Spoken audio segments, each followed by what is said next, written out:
नमस्ते प्रणाम। मैं गायत्री सरोज अपने चैनल में दोस्तों आप लोग का स्वागत है, मैं अभिनंदन करती हूँ।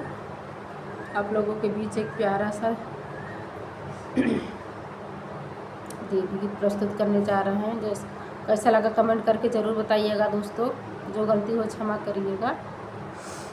हरे हरे बसवा कलम्बा लम्बा पुड़वा हो पुनुइया काटिना, काना बासिया बजामई हो पुनुइया काटिना।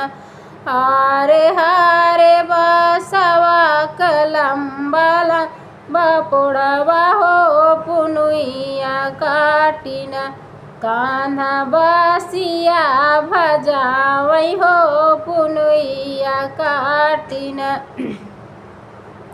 जेऊ माई जानती शीतला मैया आई है हो कि डरिया डरियना, बनती नारियल चुनरिया हो कि डरिया डरियना।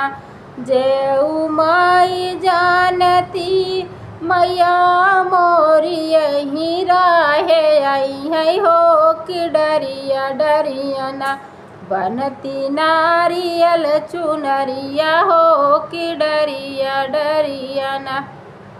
हाले आरे बासवा कलम्बा लम्बा पुढ़वा हो पुनुइया काटिना, काना बासिया बजामई हो पुनुइया काटिना।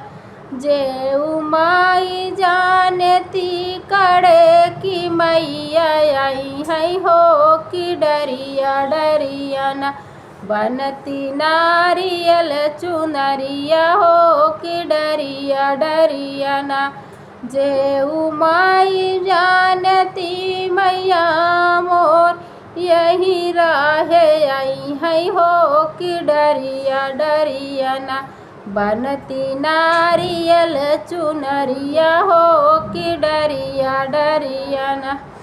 काना बासिया बजामई हो पुनुइया काटिना, हाले हारे बासवा कलम्बा लम्बा पुढ़वा हो पुनुइया काटिना, काना बासिया बजावई हो पुनुइया काटिना।